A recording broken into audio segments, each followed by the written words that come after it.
sida la socotaan kulankeenan wasaaradda iyo culimada iyo la taliyaasha iskugu yimaadeen waxaa looga hadlayaa waxaa waaye halista cudurkan loo yaqaano coronavirus oo dunida uu ku hayo ka wasaaradda waqaaftii arrimaha diinta annaga waxaan culimada ugu wacnay inay bulshada wacyigeliyaan laga feejignaado meelaha la aadayo iyo qaabka loo kala qaadayo iyo marka culimada warka intooda badan ayaga qaatay marka waxaan rabnaa wasaaradda inay talooyin soo jeediso talooyinkaas shacabka la wadaagto kow waxaa ka mid ah in allah subxaanahu wa tacaala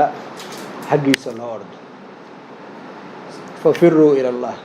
ciwaankeenna maanta waxaa waaye fafiruu ila allah qur-aankiisa la akhristo ilaah xaggiisa loo dhowaado dambi dhaaf la weydiisto wax kastana qur-aankay ku jiraan wanunazilu min alqur'aani maa huwa shifaaءun waraxmatun lilmu'miniin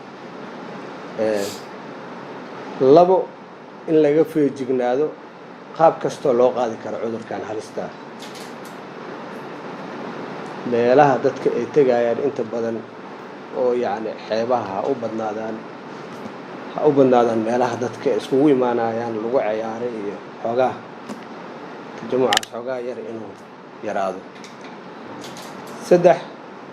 in la ilaaliyo nadaafadda guud tan jirka iyo tan deegaanka bay'ada in la ilaaliyo laftigeeda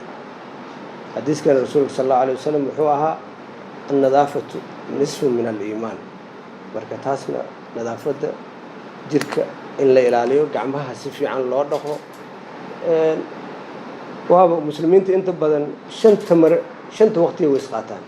yani sida dadka oo kale maaha marka laga soo baxo suuliga waa dadka gacmaha iska dhaqaan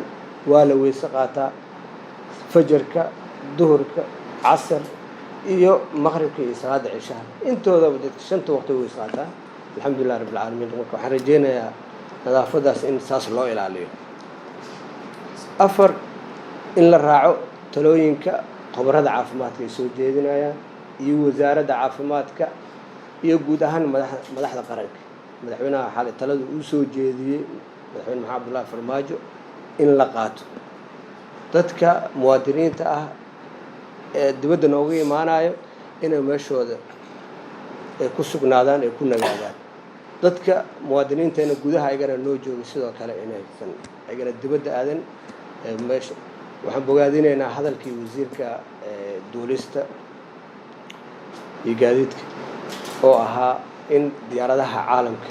in la joojiyo falaadyada dhan oo hakad la geliyay aadaan usoo dhaweynaynaa marka taas micnaheeda waxaa waaye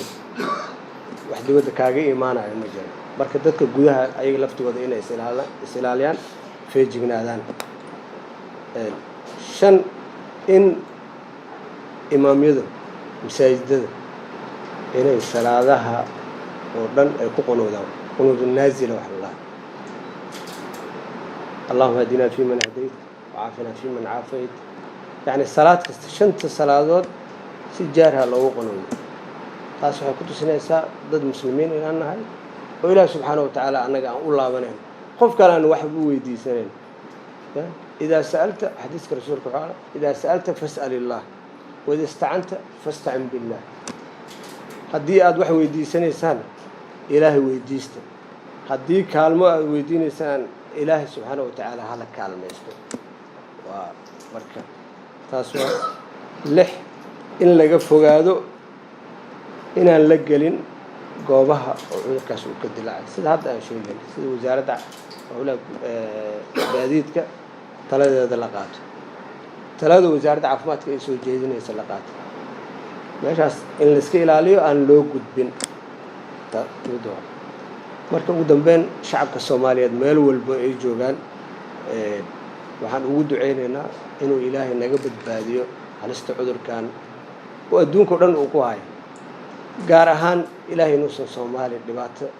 zaa'ida uusan gaarsiinin dhibaato baan uusan gaarsiinin hadda inta la ogyahay sida sheekh Soomo uu sheegay halka qof oo waddanka soo gaaro la sheegaya waxaa waaye qof dibadda nooga imaada weliba de meel lagu karantiilo meel karantiil uu joogo cudurkana weli magaalada uusan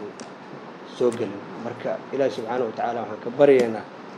inuu halista cudurkaas naga badbaadiyo waa mahadsantihiin asalaamu calaykum waraxmatullahi wabarakaatu